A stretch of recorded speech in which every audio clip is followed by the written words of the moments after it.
propiedad diferente a la que habíamos visto anteriormente, esa propiedad muy extraña que se llama entropía y que me cuesta bastante interpretar porque nunca he escuchado de ella, pero tiene una gran utilidad. En este caso vamos a seguir con otro tema que está basado básicamente en otra propiedad diferente que se llama exergía. Esta exergía también es importante desde el punto de vista de cómo se hace el uso de la energía. Es decir, la energía, como dijimos, es un recurso que está disponible, pero depende del hombre, de cómo hace uso de ese recurso, es las consecuencias que puede llegar a tener. Entonces, por eso se denomina una medida del potencial de trabajo. El tema está dividido en el programa en dos ítems, que uno es concepto de exergía y energía. Esos dos conceptos son complementarios. Vamos a ver la importancia, el calor utilizable, el trabajo máximo reversible, el trabajo perdido, exergía debido a un desequilibrio mecánico, casos particulares. Y después tenemos este concepto de exergía aplicado a los sistemas cerrados y a los sistemas abiertos. Y vamos a ver cómo se puede calcular esa exergía para cada sistema.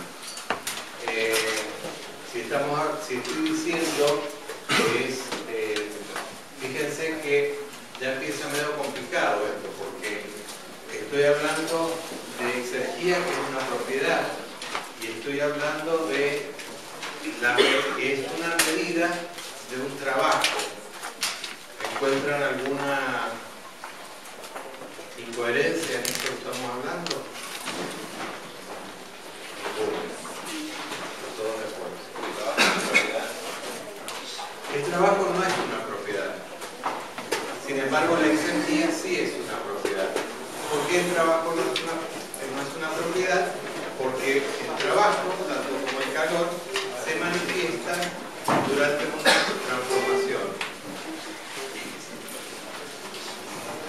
Entonces, estamos hablando de una relación entre un trabajo, que es una energía que se pone de manifiesto durante una transformación, y estamos hablando de una propiedad que mide ese trabajo que se puede realizar.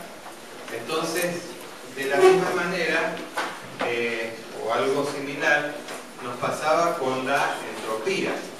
La entropía, ¿qué es lo que genera entropía? El calor. El calor y, ¿qué más? Las irreversibilidades. Es decir, son las dos cosas.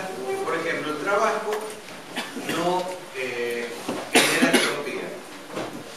Y si se acuerdan, la expresión de la variación de entropía la podríamos poner como una integral de diferencial Q sobre T entre, bueno, el estado 1 y el estado 2. Y esto es igual a la diferencia entre las entropías correspondientes a los estados 2 y 1. Fíjense que la entropía también es una propiedad, pero me está vinculando una cantidad de energía, que es una energía en tránsito como es el calor. Y entonces, bueno, acá tenemos un índice más o menos de lo que vamos a ver, que es prácticamente siguiendo el programa que habíamos visto. Y acá tenemos la relación con los temas anteriores. Habíamos visto anteriormente que era el primer principio. El primer principio es un principio de conservación de energía no se crea ni se destruye. Entonces, ese primer principio veíamos que era bastante limitado en su aplicación, porque en realidad cuando enunciamos un principio, la idea es justamente tratar de abarcar los fenómenos que se producen en la naturaleza. Sin embargo, al enunciar ese primer principio, si bien por supuesto que es cierto, porque la cantidad de energía en el tiempo permanece siempre constante, es decir, hay transformaciones de energía, pero como el mismo principio lo dice, la energía no se crea ni se destruye.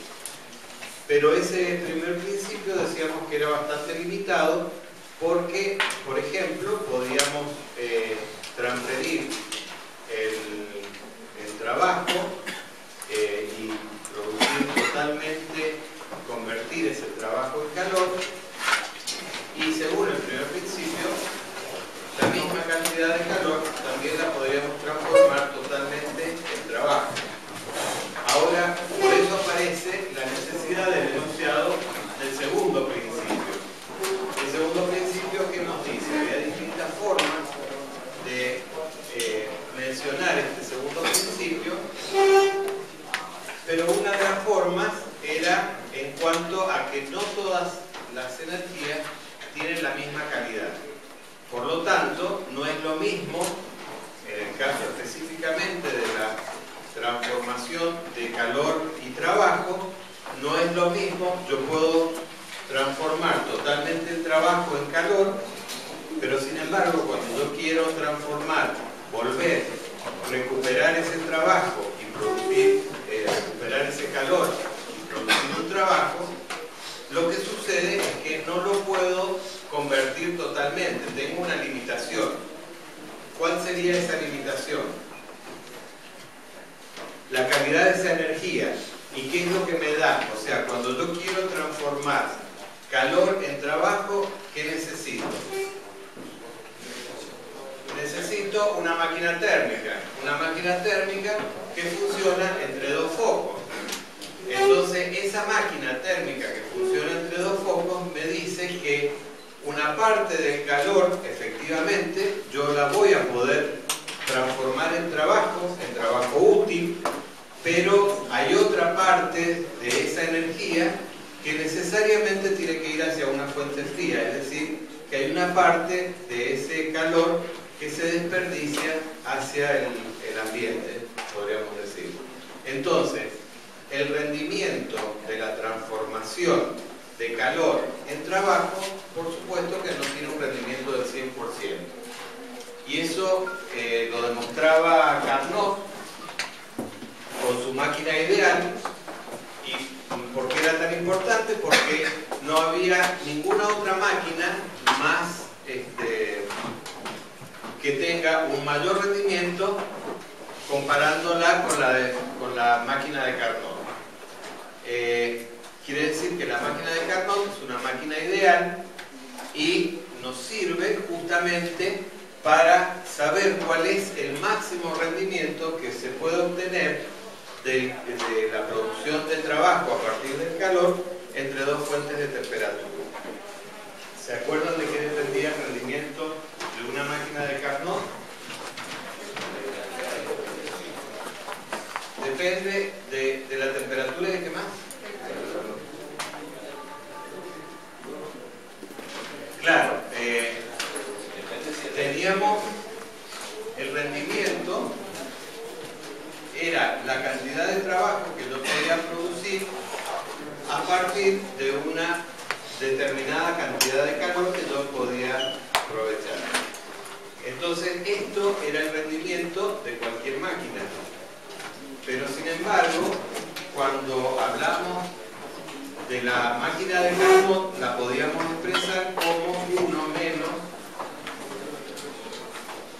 T2 sobre T sub 1, donde T sub 2 es la temperatura de la fuente fría, o sea que es menor, y T sub 1 es la temperatura de la fuente caliente. Es decir que cuando yo quiero saber el rendimiento máximo que puede llegar a tener una máquina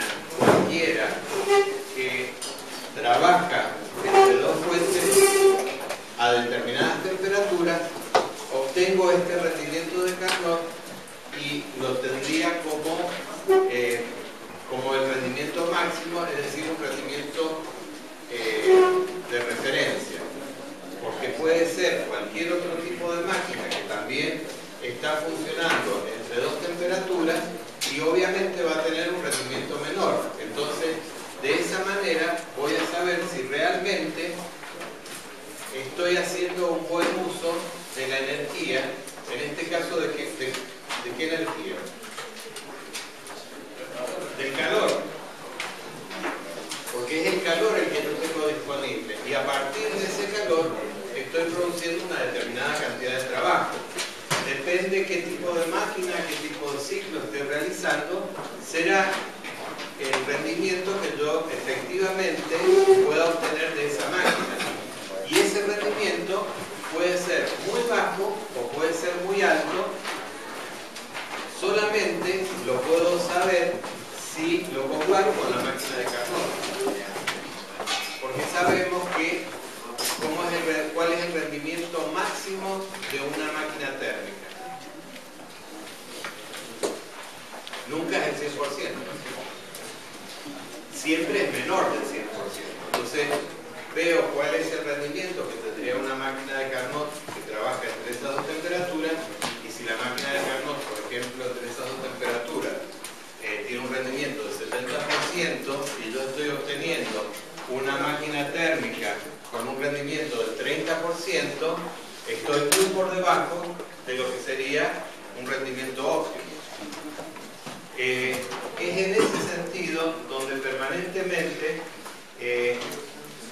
trabajamos con sistemas ideales, con transformaciones ideales, para saber cuál es la máxima potencialidad que nos da un determinado sistema o una determinada energía. Es decir, que cuando yo hablo de sistemas ideales o de transformaciones ideales, no significa que estoy hablando de cosas que no existen. Esa idealidad, si bien teóricamente es totalmente ideal y que no existe, pero yo puedo ir a través de las transformaciones o a través de los sistemas aproximándome cada vez más a esos sistemas o a esas transformaciones ideales. Y en la medida que yo me aproxime a ese comportamiento ideal, obviamente voy a tener un mejor rendimiento. O sea que por eso es tan importante saber cuál es lo óptimo que yo puedo hacer con un determinado sistema o con una determinada transformación para poder llegar a conocer si estoy muy lejos de esa idealidad que me estoy proponiendo. ¿Y por qué me interesa hacer un uso racional de la energía que estoy utilizando? ¿Cuáles son los motivos por los cuales me interesa que lo que estoy haciendo tenga el máximo rendimiento?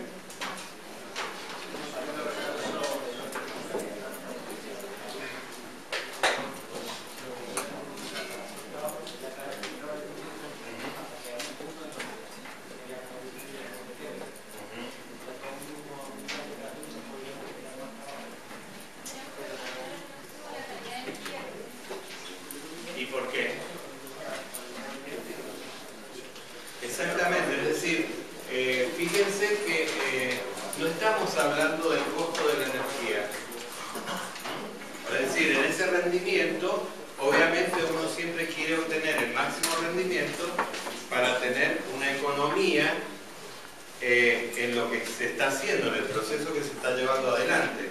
Es decir, porque mientras más rendimiento tenga, obviamente los costos podrían ser menores, pero no estoy hablando de los costos, sino justamente de las situaciones que ustedes han estado diciendo. Es decir, para hacer un uso racional de la energía, para hacer un uso racional de los recursos que se encuentran disponibles en la naturaleza. No estoy hablando si tengo o no tengo el suficiente capital para invertir en una determinada transformación para que esa transformación sea más redituable. Porque muchas veces lo que es redituable de desde el punto de vista económico, desde el punto de vista de la energía, puede llegar a ser catastrófico. Entonces, en ese segundo principio, hablábamos de la calidad de energía y que esa energía, si bien siempre era la misma, esa energía se iba degradando en la medida que la íbamos utilizando. Esa degradación está evaluada a través de la generación de energía térmica, es decir, del calor.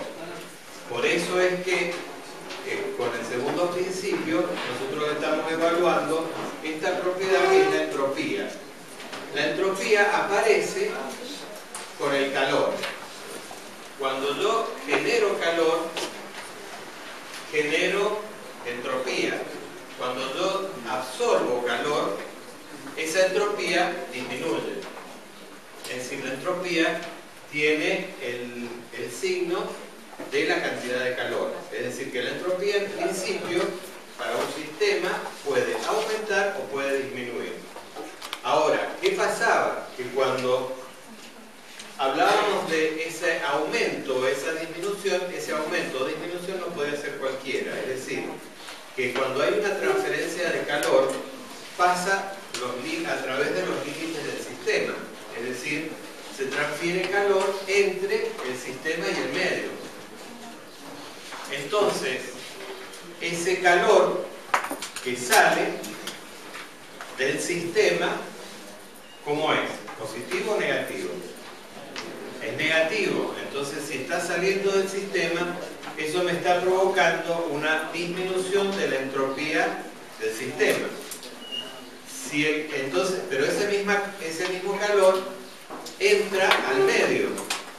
Y si está ingresando al medio, desde el punto de vista del medio, ¿qué va a hacer ese calor?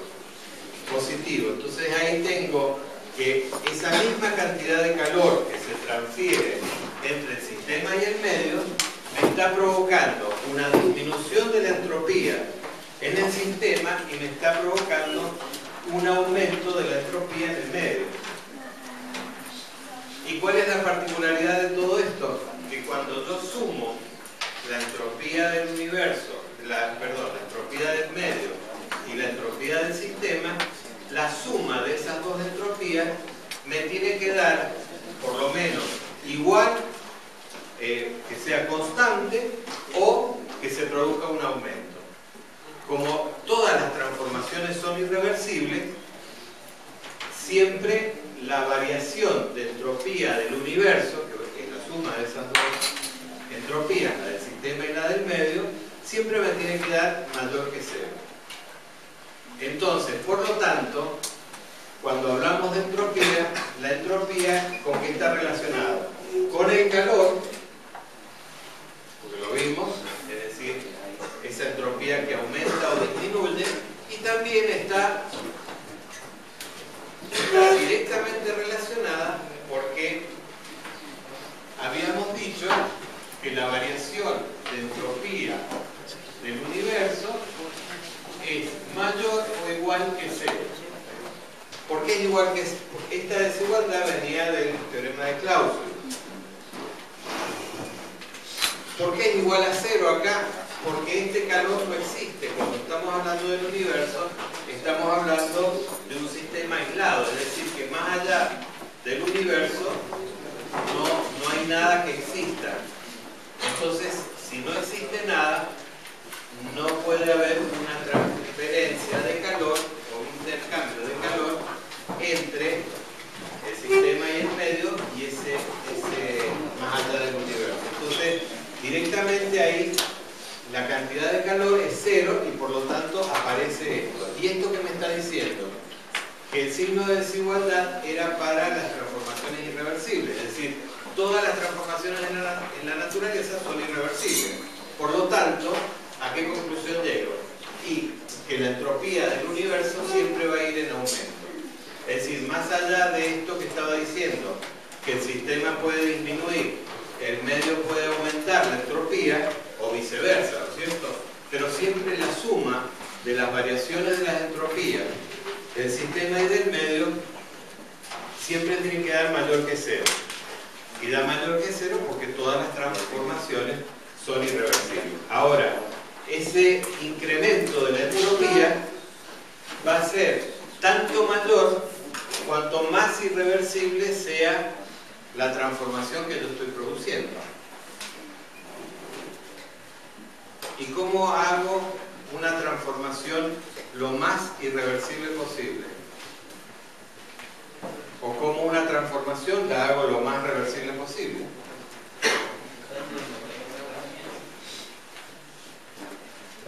Bueno, pero eso sería indirectamente. Físicamente, ¿cómo puedo hacerlo? Claro, ¿y cómo hago para eliminar los efectos disipativos?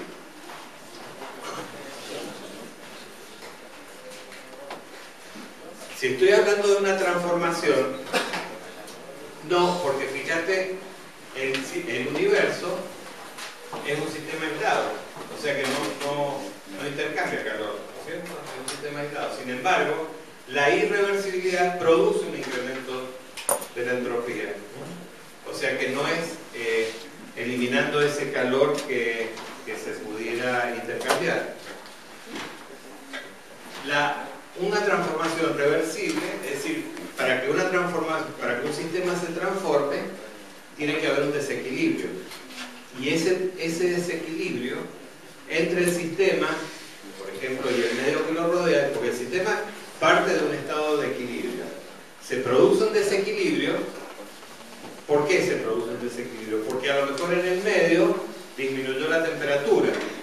Y entonces se produce un desequilibrio en el sistema, entre el sistema y el medio, y ese sistema comienza a transformarse hasta que alcanza un nuevo estado de equilibrio. La transformación que se produce en ese sistema será más reversible en la medida que el desequilibrio tienda a un infinitesimal. Si el desequilibrio que se produce es finito, es decir, que el sistema se encuentra a una temperatura y el medio se encuentra a una temperatura mucho menor o mucho mayor, el flujo de calor que se produce es grande, pero porque el desequilibrio es grande, y ese desequilibrio provoca una gran irreversibilidad. Entonces quiere decir que en la medida que yo genere transformaciones más irreversibles, mayor irreversibilidad voy a producir, obviamente, y con esa mayor irreversibilidad voy a provocar un mayor incremento de la entropía del universo. Les pongo un ejemplo, es decir, si ustedes quieren calentar agua en una cocina,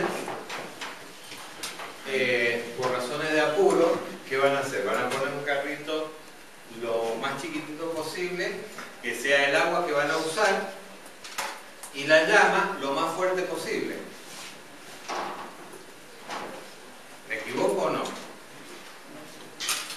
¿Qué es lo que están haciendo? Y están provocando un delta T grande entre la llama del gas que está combustionando y el agua que puede estar a temperatura ambiente.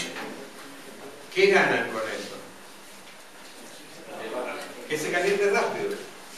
Ahora, la irreversibilidad que están produciendo también es muy grande. Y entonces esa gran irreversibilidad está generando un mayor incremento de la entropía. ¿Por qué? Porque hay una gran cantidad de calor que se está perdiendo al ambiente y que no se está utilizando directamente en el incremento de la temperatura del agua que ustedes quieren lograr. Pero como ustedes están muy apurados, les sobra el gas, le abren al máximo la hornalla y ahí justamente es donde estamos haciendo un uso irracional de lo que sería la energía, más allá de la cuenta que pueda llegar a pagar a fin de mes. ¿Me explico cuál es el concepto? Es decir, ¿qué es lo que yo buscaría? Buscaría tratar de calentar ese agua en forma lo más reversible posible, y lo más reversible posible significaría que yo lo tendría que tomar, si es a lo mejor un calentamiento eléctrico lo podría regular de mejor manera, pero podría ir desde una temperatura mucho más baja e ir incrementando la temperatura conjuntamente de la fuente, conjuntamente con la temperatura del sistema.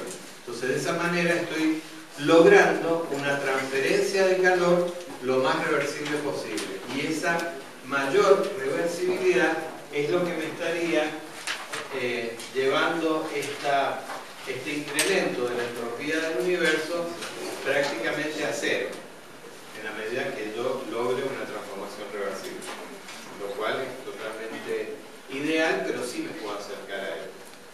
Entonces, el concepto ¿cuál sería?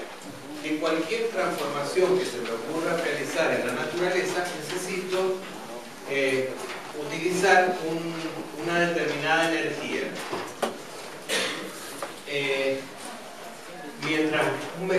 Mientras mayor irreversibilidad tenga esa transformación, peor uso de la energía voy a tener. Entonces, quiere decir que cualquier transformación que yo provoque tiene que ser con el menor incremento de entropía posible. De ahí la importancia de esa propiedad. Ahora, todavía existe otro aspecto que no está abordado por ese segundo principio, que nos habla de la calidad, que nos habla de la entropía, sino que hay otra parte que es importante, que también aborda el tema de la energía, pero desde otro punto de vista. Y esa otra propiedad es la que se denomina exergía o disponibilidad. Es una propiedad que tiene dos nombres, exactamente lo mismo. Básicamente la propiedad se llama exergía en Europa y disponibilidad es el término utilizado básicamente por los Estados Unidos. ¿Qué es esa exergía? Es la capacidad de realizar un trabajo máximo que tiene el sistema. Es decir, para que un sistema se pueda transformar, ¿qué tiene que haber? Un desequilibrio. Quiere decir que, en principio, si ese sistema tiene las mismas propiedades que el medio, ¿se puede transformar? No, porque nunca voy a lograr ningún desequilibrio, porque ese desequilibrio lo estoy generando a través del medio. Entonces, la exergía, a diferencia de las otras propiedades, por ejemplo de la entropía que vimos, dependen exclusivamente del sistema que se encuentra en equilibrio. En cambio, cuando hablamos de exergía, hay una doble dependencia. No solamente depende del sistema del cual estamos hablando, sino que además depende del medio que lo rodea. ¿Y qué consecuencias puede llegar a tener esto? Que dependa del medio que lo rodea. Un sistema. Estoy hablando de la capacidad de realizar trabajo. Si hay un desequilibrio, voy a poder obtener una determinada cantidad de energía en forma de trabajo. Ahora, ¿ese medio quién me lo da? Las características del medio. ¿De dónde las saco? Es lo que rodea el sistema. Y prácticamente ¿de dónde lo saco? ¿De dónde saco esas propiedades? De la naturaleza. Pero ese medio va a ser lo mismo en Mendoza, en Ushuaia, en justo el límite del sistema. Claro, pero yo tengo el sistema, tiene sus propiedades. Esas propiedades en ese sistema, por ser un sistema en equilibrio, tiene todas las propiedades uniformes, ¿cierto? Y aparte está el medio. Por supuesto que tendrá que tener determinadas características, es decir, por ejemplo, si el sistema se encuentra a 100 grados centígrados y el medio se encuentra a 25 grados, obviamente que para poder mantener ese estado de equilibrio de ese sistema, ¿qué voy a tener que tener? lo tengo que tener aislado para que no pierda calor. Porque cuando empieza a perder calor, ese sistema se transforma. Entonces, pero estoy hablando de ese sistema que se encuentra en equilibrio. Ahora, como depende del medio que